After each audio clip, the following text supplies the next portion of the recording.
On this week's episode of the Superhero Show, we'll find out what the first multi-part storyline of Spider-Man, the animated series Season 5 is all about.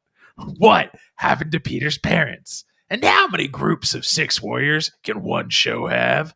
All of that and more on an all-new episode of the Superhero Show.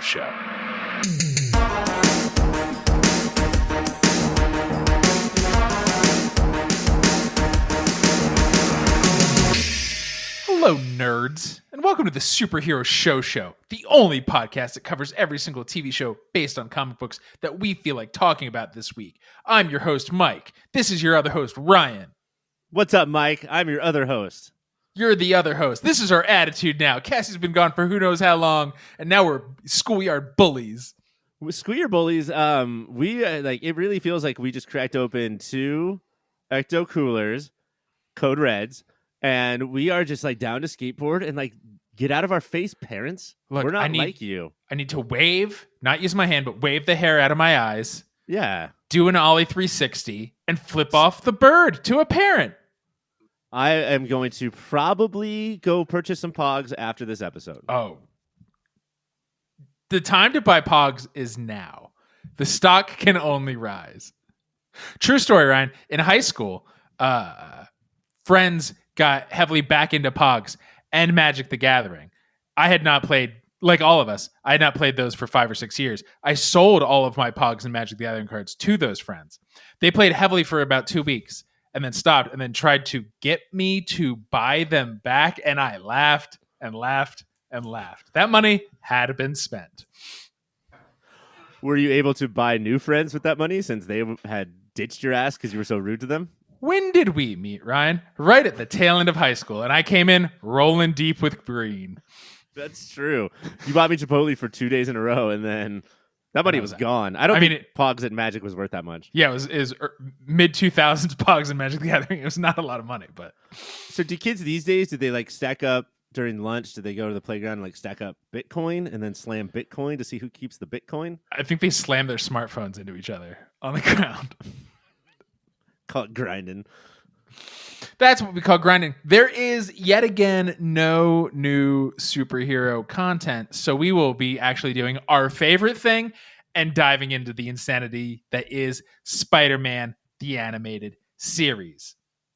And of course, contractually, I have to say, welcome to STAS Mania, bitch, a mini show within a show where we dive into the seminal and underrated after-school cartoon of the mid-90s, Spider-Man, the animated series. As I aforementioned, we are...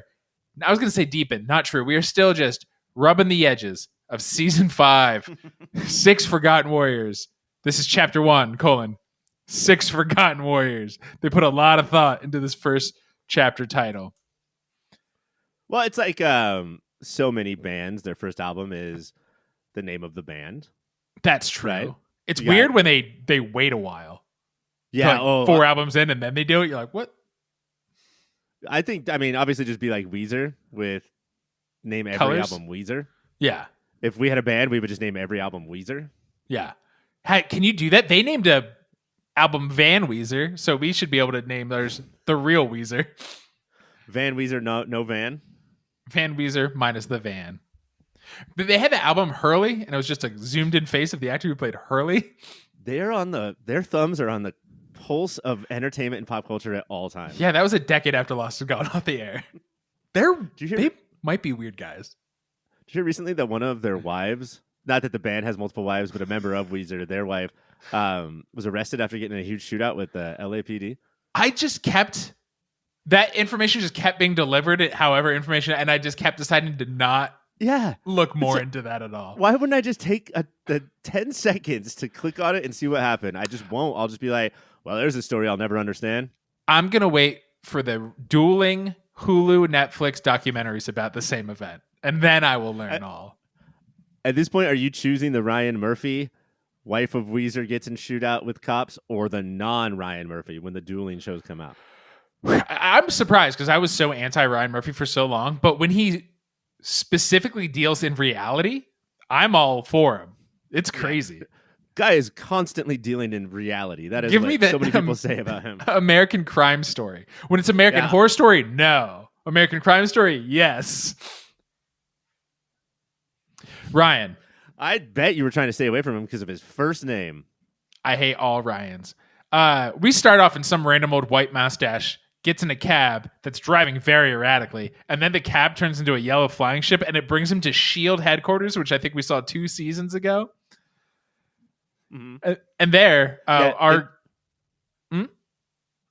inside, he gets to S.H.I.E.L.D. and Nick Fury is in there just playing jacks. Remember that? Yeah. That, like, his generation of Pogs, he's doing it right there. Oh, God, I only picked up 6 that time. I'm going to start over. Another very timely reference. He has a CD, and he hands mustache. He hands the mustache a compact disc. You're right. Our young listeners might not know what I mean. They might think I mean certificate of deposit. Also, by you explaining that it means compact disc, that tells them nothing. Like, that's no more information. Guys, think of a disc. Now it's compact. But it's not a mini disc. Okay. Have we talked about how I really thought mini discs were going to blow up, not MP3s? How many discs? Brazilian. What? Fury hands Mustache a CD and says, "I've got a problem only you can solve. You must stop May Parker." And we get of her like standing in front of a for sale sign on her house, like she posed for the picture. Yeah, and this is, I mean, look, we're about to. I may have watched a little ahead. And I know that we never have covered 2 episodes of Spider-Man in one podcast, but I thought maybe tonight might be the night. You're telling me that it's not right now. That's fine. This is one of the craziest stories I think that we've ever gotten into. And typically when I say crazy, it means nonsensical. This is the way to start that. Just we have a clear problem. Yeah. Cut to Aunt May. Cut to Moscow. Now we're just in Moscow now. Let's rip. Because he says May Parker is about to unleash a catastrophe. And then, so now we're in Moscow. There's different flying cars chasing the mustache dude. I'm sorry, not chasing mustache dude. He's not there. White hair, Einstein-y kind of guy. Right. There's a lot of new old guys in this episode, listeners. And listeners, I'm telling you right now, Mike and I have just watched this. We've watched this episode multiple times. We're going to really try to make it make sense for you, okay? Please pause the show and watch it now if you can. What we can promise is we'll try at least twice as hard as the writers tried to make it make sense. Silver Sable, we don't know her name yet, but I am a geek from geeky ass days, and I definitely had the Marvel Masterpiece. Silver Sable throws a green gas bomb and knocks this guy out. What's your history with Silver Sable, Ryan? Well, I mean, as any hardcore comic book reader that grew up when I grew up, it's just from cards as well. I just saw a lot of cards. Silver Sable, who is a mercenary and head of the Wild Pack. The Wild Pack. We might get into later. Spider-Man friend, foe, frenemy, we'll say. I don't know if they ever hooked up. Frenemy, look, what I know about Spider-Man, everybody's like, Spider-Man, the one thing I know is he loves Mary Jane. The one thing those of us who've read him for years knows, that guy got a dirty dick. Yeah. That guy also gave Mary Jane, who he loves, genital warts from all of the mercenaries he's been going after. But now he just blames it on Paul. Oh, wow. Fucking don't. Let's not. I'm sorry. I did not mean to unload that can of worms. But yeah, and because we know her from things like Marvel Masterpieces, we know her to always be standing in voluptuous positions, butts out. Yeah, butts out, nuts out. Then we cut back to New York. Jonah is reading a different newspaper, I think. Unless this is how the editor-in-chief and owner of the Daily Bugle gets the news, is by reading his own paper. I think it's the competitors. And he's reading it to Robbie. And then Robbie is the most suspicious we've ever seen in a TV show filled with suspicious exits. I was like, I have to make a call. And we're like, oh no, Robbie Robertson's a commie. Did you assume that, because he calls, now we're dealing with a black dude with white hair. Did you think that he called Aunt May in a costume? Yeah, Aunt May. She's from a different time. No, I'm not. The costume is obviously the vaudevillian history.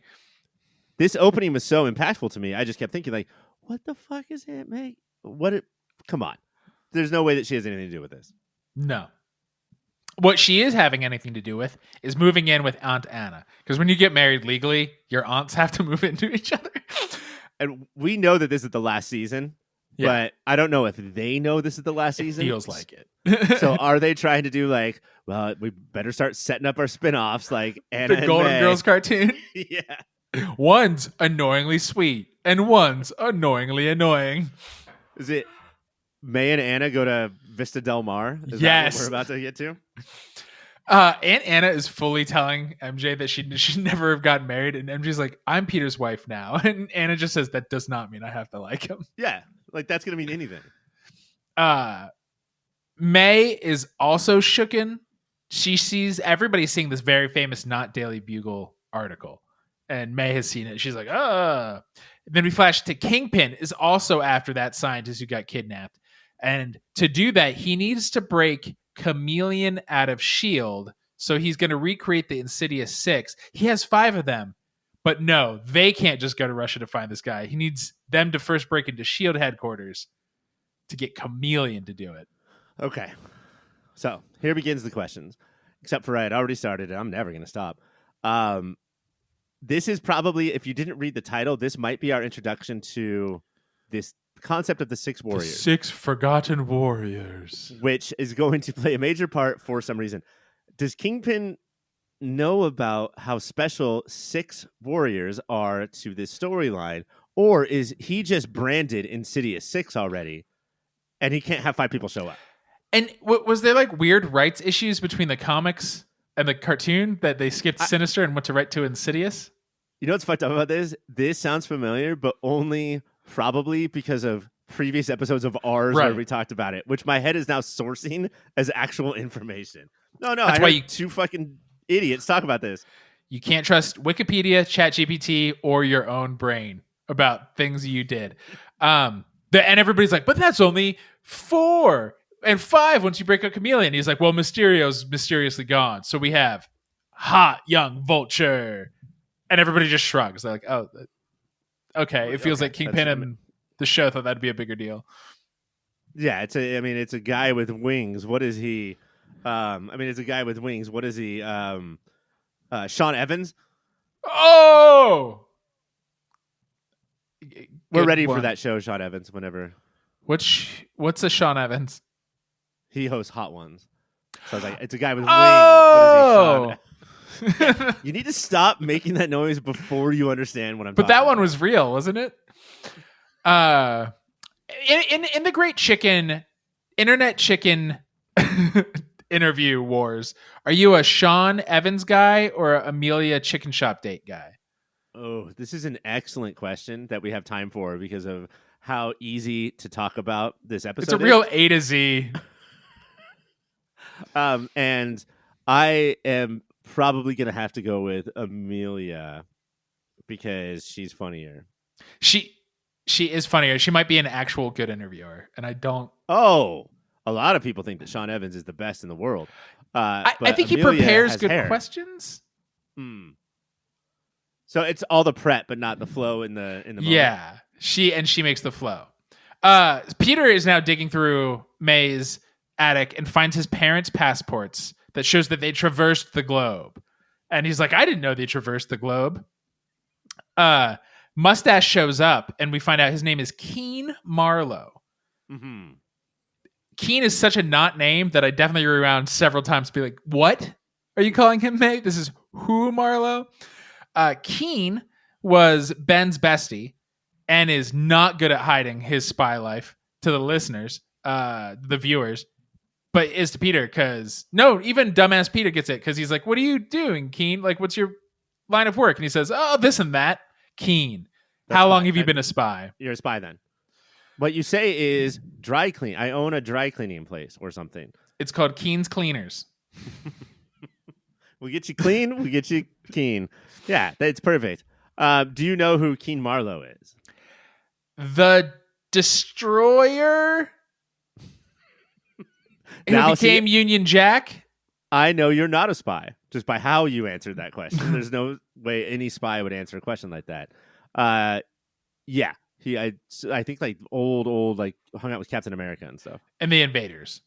The Invaders. And that's, there's, man, everybody's like, you know what everybody's talking about the Invaders?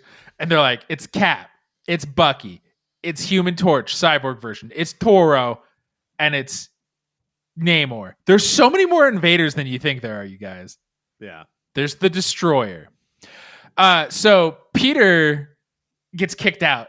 Keene Marlow is like, hey, me and your Aunt May have some things we need to talk about. Can you leave? Hello. So what he does, instead of just sitting on the stair platform like a normal person, he puts on his Spider-Man costume, goes outside, and sits outside of the window to listen in. I mean, this is classic Peter move right here. He's such a dingus. Keene goes down to their basement and then just leaves. So Spider-Man's like, well, I'm going to follow him. Instead of just asking May what's up. And then he sees this taxi turn into the ship. And fly away. Transform. I believe when one vehicle becomes another vehicle, it's called transforming. I was so worried we were going to get sued if we talked about that. It GoBots. And the official story we learn is that Mary and Richard Parker died as Russian counter spies. Wait, his mom's name is Mary and his wife's name is Mary, and he got married to Mary? Okay. Weird. He has an Electra complex. No. Electro. Yeah. Electro complex. Not in this episode. So Spider-Man's in the SHIELD headquarters being like, what the fuck's going on? The Insidious Six attack. What we learn is SHIELD is very hard to find because it's invisible and like in the sky. But if you know where it is easier to knock out the power in Nick Fury's headquarters than Aunt May's house. Instantly power goes out. The security systems are all down. And Kingpin and Landon are just watching. I assume all the Insidious Six have like the meta glasses, the Ray-Bans, and they're just watching what's going on. What the fuck agents did Wilson Fisk and Landon Two-Face, I'm sorry, to just like whatever contract they signed to just like be able to watch every episode of the show while we watch every episode? And this has been going on for like 3 seasons now. And we still never got a Landon origin story. Mm-hmm. It's so fucking His crazy. face is just that. Yeah. More shows should do that. Born. That guy's half lizard. Deal with it. We're never going to mention it. Nobody brings it up. Man, Severance got weird in the 3rd season.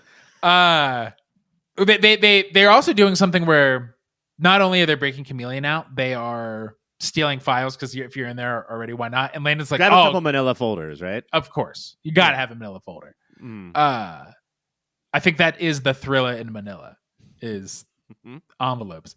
Landon's like, I can decode this in 30 seconds. And Kingpin just says, do it in 10. Man, 30 seconds is so fast. And he looked at like a screen of code and he was like, I can detect this. Almost like it's a game show. Yeah. I can decode this in 30 seconds. How he can decode it, that's very impressive. Sure. I mean, you're half lizard. Anything you do is kind of crazy. But the fact that he knew from one screen of code, he was like, oh, 30 seconds. I know I can do this in exactly 30 seconds. You should be impressed and say, you know what? We'll wait 30 seconds. But for him to see what it is Kingpin doesn't have any goal or all he wants is just for you to know that you're not good enough. Yeah. So if fucking Langdon had said, oh, I can decode this in 10 seconds, Kingpin would have said, do it in 5. Do you think Kingpin read the game? The early 2000s, late 90s, like book about negging. Book? Yeah. Oh God. And he's bald now, but before he lost his hair, it was that big yellow fro that one guy had. Yes. Or is that alien science guy? I might be alien science guy. Yeah. There's the one guy. Oh, the on aliens. Yeah. I might be mixing up my reality shows from the mid or early 2000s. They're all just fighting Spider-Man, the SHIELD agents, the Insidious Six. Vulture calls Spider-Man a wall weasel. Not a phrase. He's not a weasel. Vulture, you weird old man in the young man's body. Do you know what's fucked up is the proposed 6th member of the Insidious Six was probably the wall weasel. Vulture took over that spot, and now he's like driving the fucking putting salt in the wound. The wall weasel's in the back behind Landon and Kingpin watching. He's like, hey. Fury saves, but Doc Ock's like about to rip Spider-Man in half, and Fury saves him. And then we see Chameleon is in a floating laser prison, aka a flozer, aka a laser matrix, which is from the show. Fury sends Keene back to May. They break Chameleon out. That happens. Fury's like, Keene, you got to go protect May. And then SHIELD has a dogfight throughout the city.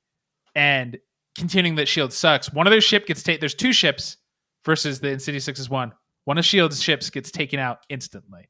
Mm-hmm. And then the redhead, who's like his lieutenant, is like, "Oh, we lost we lost our guys, and then we literally lost these guys. We're just gonna come back. We're gonna give up real quick." But well, I mean, and if you're in New York, like if you're in Des Moines, you have a lot of work to do because Des Moines has 0 superheroes. If you're in New York, Spider-Man's probably somewhere. Thor's probably around the corner. Yeah. Haven't seen the Fantastic Four lift a fucking stretchy ass finger. Do we talk about, by the way, I'm sorry if we missed this, but Nick Fury is totally capable of walking, yes? Yeah, he like hung out with Charles Xavier and decided, good luck. I'm not going to do that. I just want one. I love how you and your paralyzed ass don't have to walk. And so there's a point where he's walking around and then he has to do a walk and talk with Keene Marlow at the beginning of the episode. And so he gets in his floaty chair and floats directly next to him. Yeah. That's some bitch shit. It's a power move. He also read the game. Where are we at? Oh, so the Spider-Man is on this ship and they know instantly. They're like, well, this guy's following us. Then we cut back to, they like electrocute him off their ship. And then May shows Peter and MJ a photo album that goes through the entire counter spy of Mary and Richard. It's a photo album that they were making. Like, look at us being spies for Russia, betraying America. You can see how May was like, at some point while they're flipping through pages, May back then was like, I should stop taking pictures of this. Seems like it should not be in my photo album. This is diabolical. And this one is a little too randy.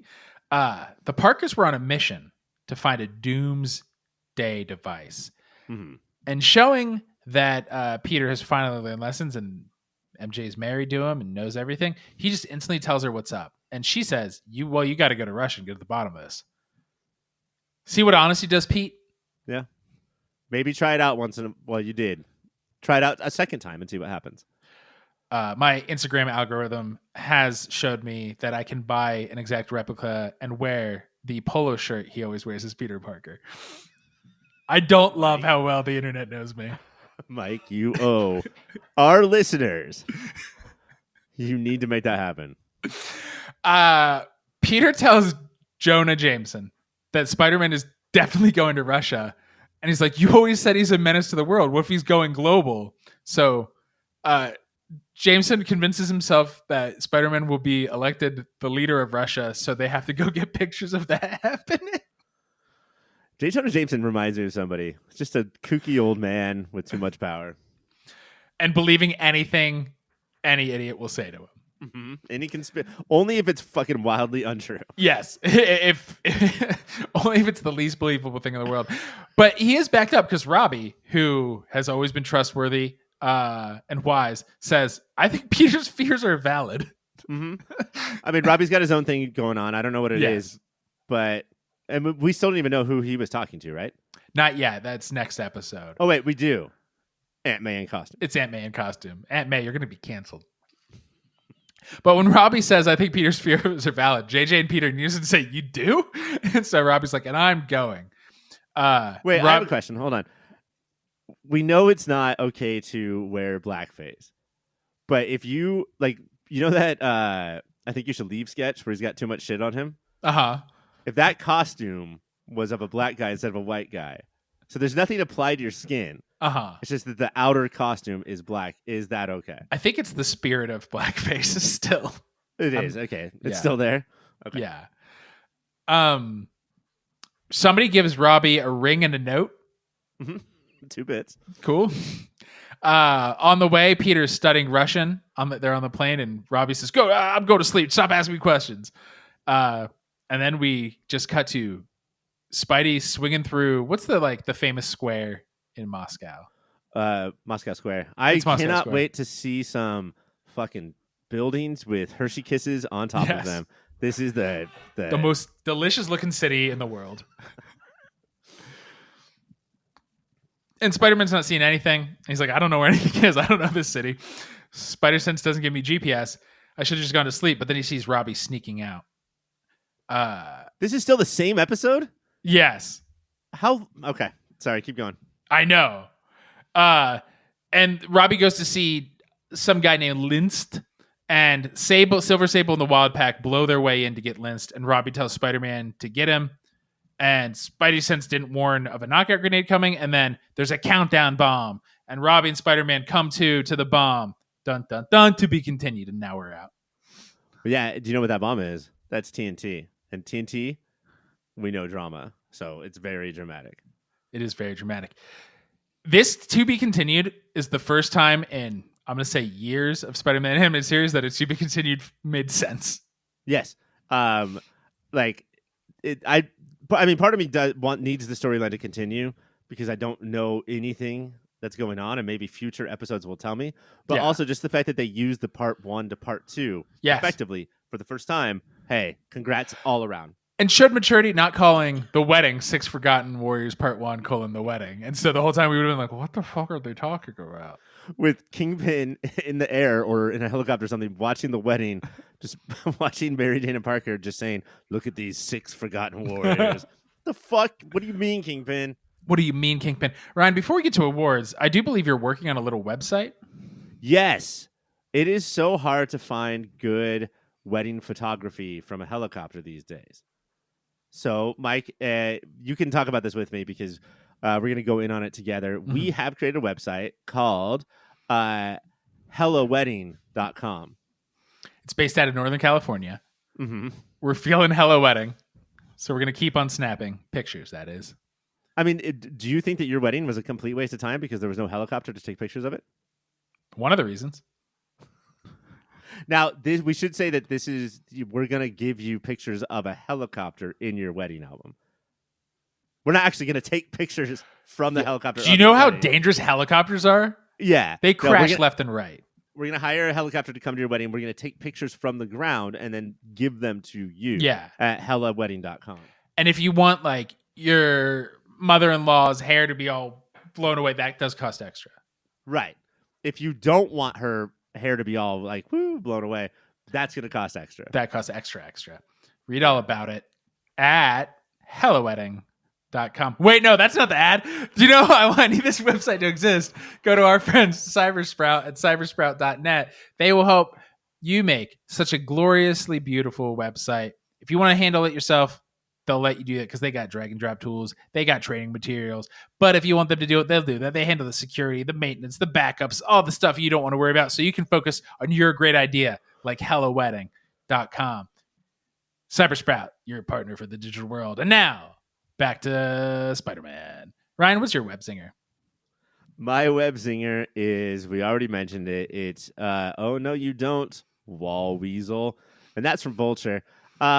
Just when he got younger, right? Because did he do the same thing that Silvermane did, but he didn't go all the Benjamin Buttons on him? Yeah, he didn't full baby out. Okay. Well, I don't think that his sense of humor updated with his age. Because Wall Weasel, that's some 1930s shit. Yeah. And he should be canceled for it. Didn't even have to make sense. Back then, being mean and cutting was so new that you could say anything and people were like, this is great. They'd love it. You'd say Wall Weasel, people would spit out their drinks. In delight, shock, and horror.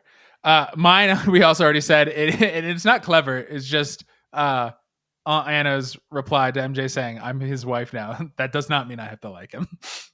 I want to point out to Peter that he's attached to a drone or the Insidious Six's planes or something, and he screams out, "Oh, I bet I'm not getting frequent flyer miles for this," which is a classic. That's typically win the award in years past, but I just can't take it anymore, Peter. I need you to shut the fuck up. Yeah, punch up. And I don't mean like punch up versus down. Like get a writer to punch up your fucking jokes. Because you've probably used that one before. I bet he has. What is your yeet of the week? This is there's a couple yeets that happen, but we did not talk enough about the Wild Pack. Maybe we will next week. Maybe they'll still be there. But as far as like an action move, it's to be in a group of dudes and say, you know what, I'm gonna be the one with the cowboy hat on. Yeah, and I fucking love that guy. Silver Sable is clearly Russian. Who knows where the rest of those guys are from? But we know that guy, he's from Southwest America, Russia. Southwestern Russia. My eat of the week is Silver Sable does just throw a knockout grenade into that house, and Spider-Man just stares at it until it goes off. Yeah. He is. I think he might be getting old. He's getting worse at his job. For some reason, all grenades are stun grenades when they land right there because everyone just looks around like, oh. What is your 90s moment?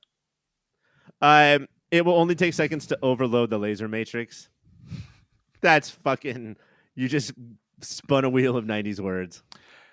Ryan, you get all the points because that is also mine. Because how can it be anything else? In a New York minute. Should I go? You can go. Okay. Obviously, this won't take a New York minute. We've passed... That pause was 10 times longer than a New York minute. But maybe this has gotten a New York award before, maybe not. But in the first 5 minutes of this episode, 6 or 7 people utilize flagpoles with no flags on them. Yeah. How many are there of these in New York? And how come comic book characters the only ones that know about them? Well, nobody looks up. You got to look up. You got to punch up. You got to hire a writer. No matter what. And I think there's so much fight over what flags you can or can't hang. So they said, fine, no flags, just poles. How about this? Just a fucking flag that says flag on it. Can we all get behind that? Flag. My New York minute is cabs that turn into flying cabs. Hell yeah, I wish they had those because traffic, it stinks. Uh-huh. Did you forget to do that award? No. Do you have a Cassie compliment? I do. It's the last scene, as you mentioned, with the timer, the dynamite with the timer on it. Because it's Peter and it's Robbie, and then there's the dynamite in the middle, which reminds me a lot of this podcast because it's Mike and it's Ryan, and then in the middle it's Cassie, who is the bomb. Oh, that's lovely. Mm-hmm. I think Cassie might be a bad spy because every time she doesn't show up, we're like, Cassie, what have you been up to? She says this and that. Mm-hmm. So I guess mine's more of a Cassie reference. I think we could both get points on that one. Yeah, I think we both win. We tie with 40 billion points, the most points anybody's ever gotten on this. And for it to set a record and be a tie at the same time. What are the odds? It's wild. Next week, we will be covering part 2 of of 6 Forgotten Warriors. But before we leave, before this and that, we already told them what their alternate. They're like, "Oh, good! I learned what next week is. I can turn the podcast off now. I don't need to listen to them talk about at your Pop Filter on Instagram or at Pop Filter Co on YouTube." And that's how we can get in touch with them. Or even go to Instagram. I already said that. Okay. Movie of the year, dingus. Movie of the year is, of course, the other podcast that Mike and I are on. That one is being led by a man named Greg, so it does go a lot smoother. Right now, we are revisiting the year 1999. Incredible guests, incredible movies, incredible year of film. Movie of the year. I can't wait till Movie of the Year covers 2023, and the show will be led by a man named Otto. Yeah, it really will. I mean, usually we do 16 movies? Mm-hmm. And that season will just be one movie, a man called Otto, or named Otto. We don't know the title, but we know we love it. I don't know. You can email us at... Yeah. You can email us. You can email us. It is, of course, Pop Filter. It's popfilterco@gmail.com. Of course it is. Of course it is. Next week, I already told you, Dinks, what that is. So for Ryan and Mike, I'm Ryan. Enough said.